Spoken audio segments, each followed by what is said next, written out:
नमस्कार दोस्तों। आप सभी लोग कैसे हैं? आई होप आप सभी लोग मस्त होंगे, स्वस्थ होंगे।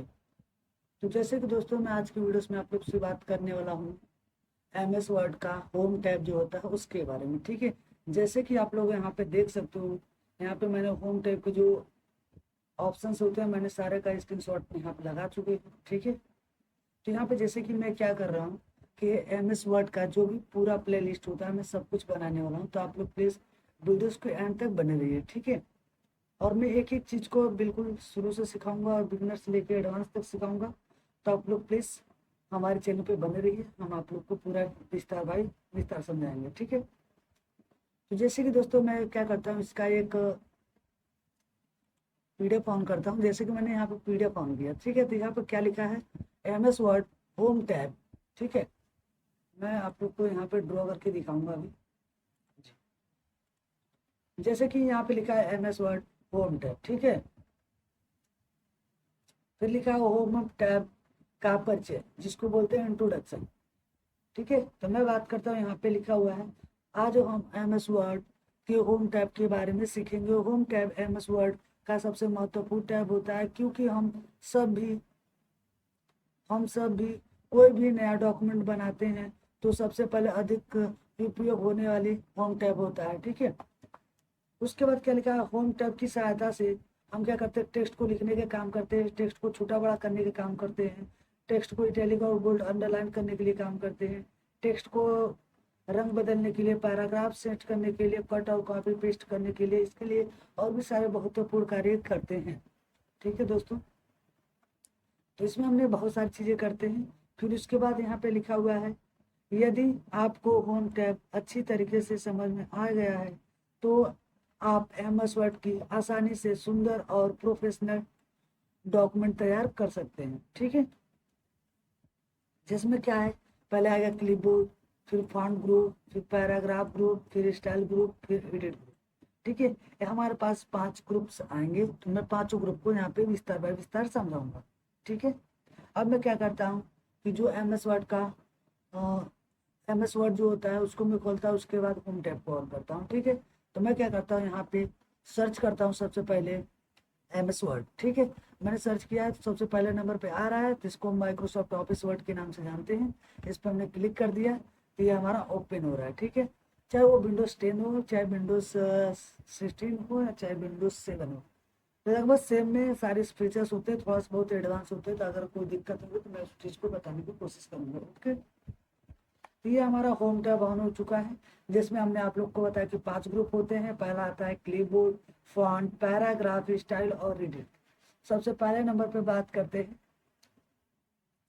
क्लिपबोर्ड। जैसे कि यहाँ पे क्या होता है कि हम इस पे कुछ टैप कर देते हैं। ठीक है, टैप करने का मतलब क्या है, कुछ लिख देते हैं। तो हम यहाँ पे लिखते हैं हेलो।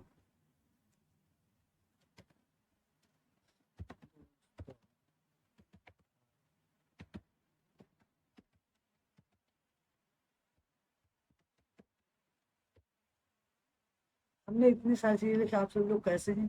मैंने इसको सिलेक्शन बनाने के बाद क्या करता हूँ, सबसे पहले यहाँ पे देख सकते हो, यहाँ पे जो कट और कॉपी है दोनों क्या है, डिसेबल है।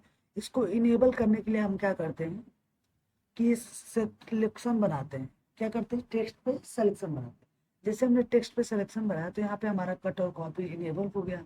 ठीक है, अब सबसे पहले नंबर पे आता है कट। जैसे हम कट पे क्लिक करते हैं तो जो भी लिखा हुआ टेक्स्ट को सेलेक्ट किए रहते हैं वो सिलेक्शन क्या होता है, गायब हो जाता है। ठीक है, अगर उसको वापस लाना है तो उसके लिए हम क्या करते हैं, पेस्ट पे क्लिक कर देते हैं तो वापस आ जाता है। ठीक है, फिर सिलेक्शन बनाते हैं और कॉपी पे क्लिक कर देते हैं तो इसका डुप्लीकेट हो जाता है। पेस्ट पे क्लिक करेंगे तो डुप्लीकेट बन जाएगा, फिर से पेस्ट पे क्लिक करेंगे फिर डुप्लीकेट होगा। तो जितना चाहे उतना हम डुप्लीकेट कर सकते हैं। ठीक है, अब एक चीज़ यहाँ पे आता है का फॉर्मेट प्रिटियर। इसका यूज किस लिए हम करते हैं, तो यहाँ पे अभी हम कुछ टाइप कर देते हैं।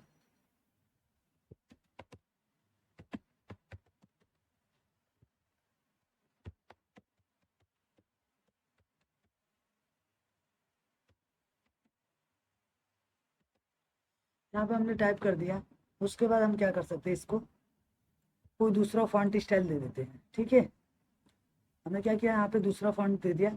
अगर इसी फॉन्ट में इसको भी लिखना चाहते हैं बट हमको इस फॉन्ट का नाम नहीं पता है तो हम क्या करेंगे, इस पर हम क्लिक करेंगे और फॉर्मेट प्रिंटर पर क्लिक कर देंगे। सिलेक्शन बना लेंगे। ठीक है, सबसे पहले सिलेक्शन बनाते हैं, फॉर्मेट प्रीटियर पर क्लिक करते हैं। उसके बाद जिसको बनाना चाहते हैं बस इस पर हम सिलेक्शन बना देंगे, ऑटोमेटिक ये उसी फॉर्मेट पे तैयार हो जाएगा, देख सकते हैं। ठीक है, तो आई होप आप लोग को क्लिपबोर्ड ग्रुप बहुत अच्छे से समझ में आ चुका होगा। ठीक है, फिर मैं उसके बाद बात करने वाला हूँ फॉन्ट ग्रुप का। ठीक है, फॉन्ट ग्रुप में क्या है, जैसे यहाँ पे सिलेक्शन बनाते हैं, यहाँ पे देखिए किलबी वर्ड्स करके एक टेक्स्ट एडिटर फॉन्ट आ रहा है, उस पर हम क्लिक करेंगे। यहाँ से हम बहुत सारे फॉन्ट को चेंज कर सकते हैं, जो भी टेक्स्ट जिस फॉन्ट में लिखना चाहते हैं उस टेक्स्ट में हम कह सकते हैं फॉन्ट को बदल सकते हैं। ठीक है, उसके बाद इसी फॉन्ट को हम क्या करना चाहते हैं, बढ़ाना चाहते हैं या घटाना चाहते हैं, छोटा बड़ा करना चाहते हैं, तो यहाँ से हम बड़ा भी कर सकते हैं और यहीं से हम छोटा भी कर सकते हैं सिलेक्शन बनाने के बाद। ठीक है, और सेम प्रोसेस हम यहाँ से भी कर सकते हैं। यहाँ से लिखा है ना ग्रो फॉन्ट, यहाँ से बड़ा होता है, और इंक्रीज डिसइंक्रीज फॉन्ट क्या होता है, यहाँ से छोटा होता है। ठीक है, उसके बाद बात करते हैं यहाँ पे, इस पर हम क्लिक करेंगे तो क्या लिखा हुआ है। ठीक है, जैसे हम सिलेक्शन बनाते हैं और इस पर हम क्लिक कर देते हैं, देखिए तो जिस तरह का पहले से फॉन्ट था उसी फॉन्ट में क्या हो जाएगा, ये स्ट्रक्चर भी तैयार हो जाएगा। ठीक है, जैसे हम उस फॉर्मेट प्रिंटर का यूज किए थे, वहाँ से अगर हमें कोई बदला था उसको बैक करके यहाँ से क्या करते हैं, क्लियर फॉर्मेटिंग का काम करते हैं। ठीक है, यहाँ पे लिखा हो क्लियर फॉर्मेटिंग, इसके नाम से भी आप लोग समझ सकते हो।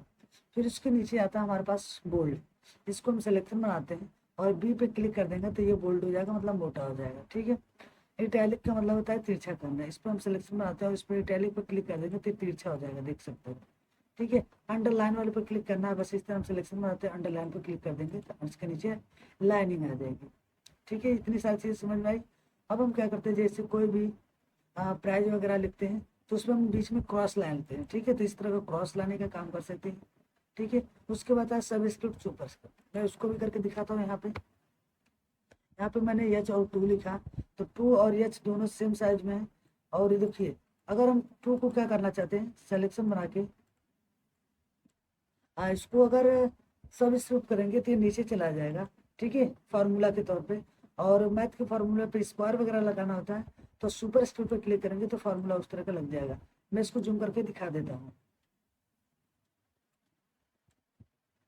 देख सकते हो। ठीक है, मैं इसका भी फॉन्ट साइज बड़ा कर देता हूँ ताकि आप लोग देख सकते हो अच्छे से। ठीक है, यहाँ पे देख सकते हो ये सारी चीजें हो गई। अब यहाँ पे आता है केस। ठीक है, सिलेक्शन है केस, जैसे लोअर केस होता है, अपर केस होता है, कैपिटल केस होता है, वोटेड क्या होता है, ये सारी टेक्स्ट को हम बता रहे हैं।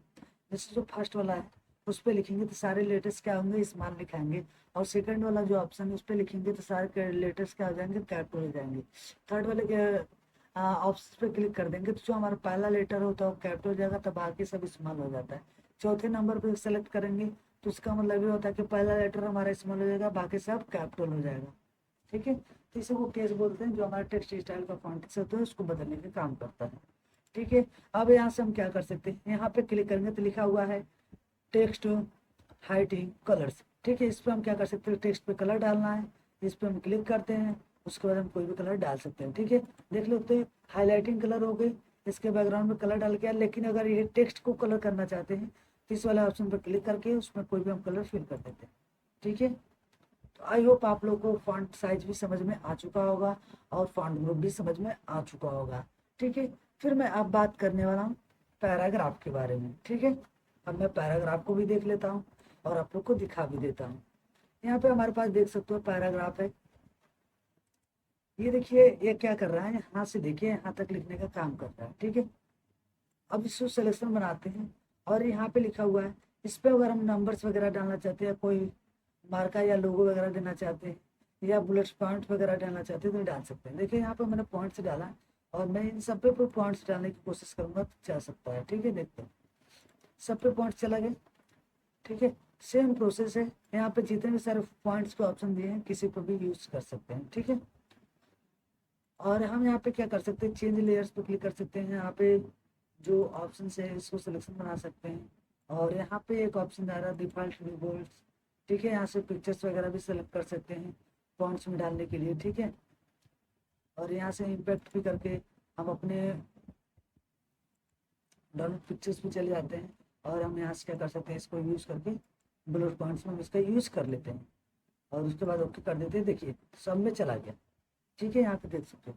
इस तरह का हम काम इसमें से कर सकते हैं। ब्लड पॉइंट्स वगैरह लगा सकते हैं। यहाँ से नंबर्स वगैरह डालना चाहे डाल सकते हैं, 1 2 3 करके, या रोमन में डाल सकते हैं, ABCD में डाल सकते हैं, सारे ब्लड्स डाल सकते हैं। ठीक है, और यहाँ से भी नंबर्स डाल सकते हैं, हेडिंग से सब एजिंग होते हैं। इन सारी चीज़ों का यूज़ हम यहाँ से करते हैं। ठीक है, चेंज यहाँ से सेम प्रोसेस वही है, डिफॉल्ट इंस्ट्रक्शन भी होता है। ठीक है, डिफॉल्ट लिस्टिंग होती है। इन सारी चीज़ों का काम वही होता है, लिस्टिंग करना या पैराग्राफ को अरेंज करना। उसके बाद यहाँ पे आता है डिफाइन डेडिकेशन इंडेंट। ये क्या करता है, अगर यहाँ से लेफ्ट से लिख रहा है तो लेफ्ट से में तो ऑलरेडी है, जैसे राइट पे क्लिक कर देंगे तो थोड़ा सा राइट से लिखना स्टार्ट हो जाता है। ठीक है, इस सारी चीज़ें समझ में आई। उसके बाद हमारे पास आता है यहाँ पे A to Z। ये क्या करता है कि टेक्स्ट को ऊपर से नीचे करता है, नीचे से ऊपर करने का काम करता है। और यहाँ से आता है अलाइनमेंट या लेफ्ट।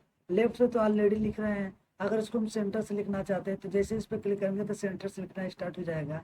अगर इसको राइट से लिखना चाहते हैं राइट से लिखना स्टार्ट हो जाएगा। और इसको पूरा जस्टिफाई में लिखना चाहे, मतलब यहाँ से लेके और यहाँ तक लिखना चाहते हैं तो हम लिख सकते हैं इस चीज़ को जस्टिफाई पे क्लिक करके। ठीक है, देखिए जस्टिफाई पे हमने क्लिक किया तो यहाँ से देखिए पूरा पूरा लिखा रहा है। ठीक है, यहाँ तक। लेकिन यही अगर हम यहाँ पे क्या करते हैं, जस्टिफाई पे कर दें, देख सकते हैं। ठीक है, इस तरह का काम यहाँ से हम कर सकते हैं। तो आई होप आप लोग को ये सारी चीज़ें समझ में आ रही है।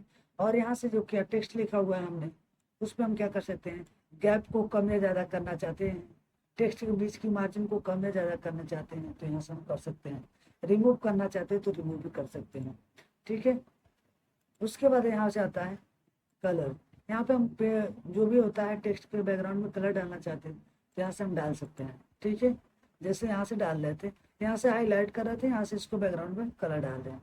ठीक है, उसके बाद यहाँ से आता है बॉक्स वगैरह देना चाहते हैं तो बॉक्स दे सकते हैं, या फिर ऐसा कुछ करना चाहते हैं तो कर सकते हैं।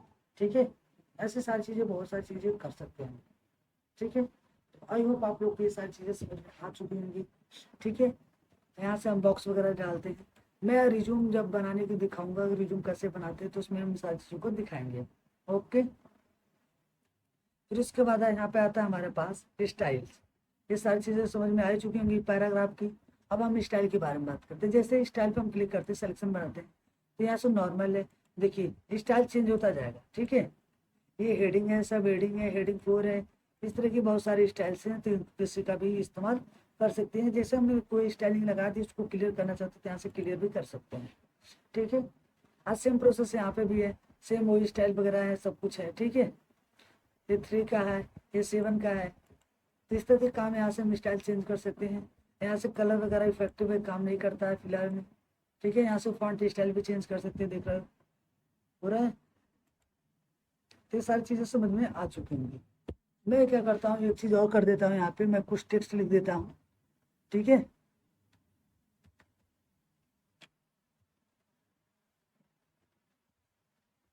हमने यहाँ से कुछ टेक्स्ट टाइप किया। अब हम क्या करते हैं, इसको नीचे सिलेक्शन बनाते हैं और यहाँ से फाइंड पे क्लिक करते हैं। फाइंड पे क्लिक करने के बाद यहाँ पे जो भी टेक्स्ट को खोजना चाहते हैं, जैसे यू कहाँ कहाँ पे लिखा है तो हम उसको भी देख सकते हैं। ठीक है, जहाँ जहाँ पे यू लिखा है वहाँ पे ये फाइंड करके बताएगा। देखिए, ठीक है, जहाँ जहाँ पे यू रहेगा वहाँ वहाँ पे शो करके दिखाएगा कहाँ कहाँ यू है। ठीक है, देख रहे हो, देख सकते हो ऊपर से भी जहाँ जहाँ यू रहेगा तहाँ तहाँ ये शो करेगा। ठीक है, यहाँ पे गो वाला भी काम वही करता है, सेम जाने के लिए। और रिप्लेस का मतलब होता है कि बदलने के लिए। जैसे यहाँ पे हम कुछ और लिखना चाहते हैं यू की जगह, और यहाँ से रिप्लेस करेंगे तो एक बार रिप्लेस होगा, मतलब यहाँ पे यू लिखा है तो यहाँ पे ये चीज़ें लिखा देंगे। लेकिन रिप्लेस आल कर देंगे तो जहाँ जहाँ पे यू लिखा होगा वहाँ वहाँ पे ये चीज़ें लिखा जाएंगे। ठीक है, जैसे मैं क्या करता हूँ, यहाँ पे रिप्लेस आल पे क्लिक कर देता हूँ। जैसे रिप्लेस आल पे क्लिक करूंगा और ओके कर दूंगा तो हर जगह यू पे चला जाएगा। अब मैं यू को खोजूंगा तो यू नहीं मिलेगा मेरे को। ठीक है, ये चीजें समझ में आई आपको। तो आई होप आप लोग को ये सारी चीजें समझ में आ चुकी होंगी। ठीक है, रिप्लेस फाइंड वगैरह ये सारी चीजें समझ में आ गई। गो का मतलब जानना होता है, मतलब जहाँ जहाँ पे हमको टेक्स्ट पे लिख देंगे और वहाँ पूछ बोल देंगे कि जाना है तो जैसे रुकिए करके ही दिखा देता हूँ। जैसे यहाँ पे लिखा था हमने ना सेक्शन, और हम क्या करते हैं द पे टाइप कर देते हैं।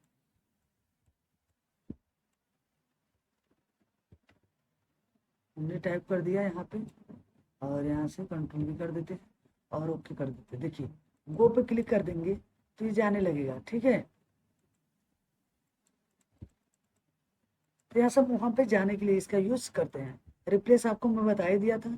और यहाँ से सिलेक्शन का यूज किस लिए करते हैं, ऑल सिलेक्शन मतलब पूरा जितने भी टेक्स्ट लिखा है सबको सिलेक्शन कर देता है। और रिफ्लेक्ट सिलेक्शन मतलब क्या होता है कि मैं जितना करना चाहता हूँ उतना ही कर सकता हूँ। और यहाँ से सिलेक्शन टेक्स्ट बॉक्स का पूरा सिलेक्शन हो जाता है, ठीक है। तो आई होप आप लोग को ये पूरा समझ में आ चुका होगा होम टैब में क्या है, कैसे कैसे करते हैं, ठीक है। मैंने आप लोग को ये सारी चीज़ें समझा दी। अगर आप लोग को ये सारी चीज़ें समझ में आ रही हैं तो प्लीज़ हमारे वीडियोस को लाइक कर दीजिएगा एंड चैनल को सब्सक्राइब कर दीजिए दोस्तों, ठीक है।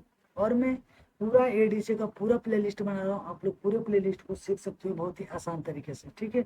अगर आप लोग को कोई भी डाउट आता है तो आप लोग मुझे कमेंट करके पूछ सकते हो बहुत ही ईजी तरीके से, ठीक है दोस्तों।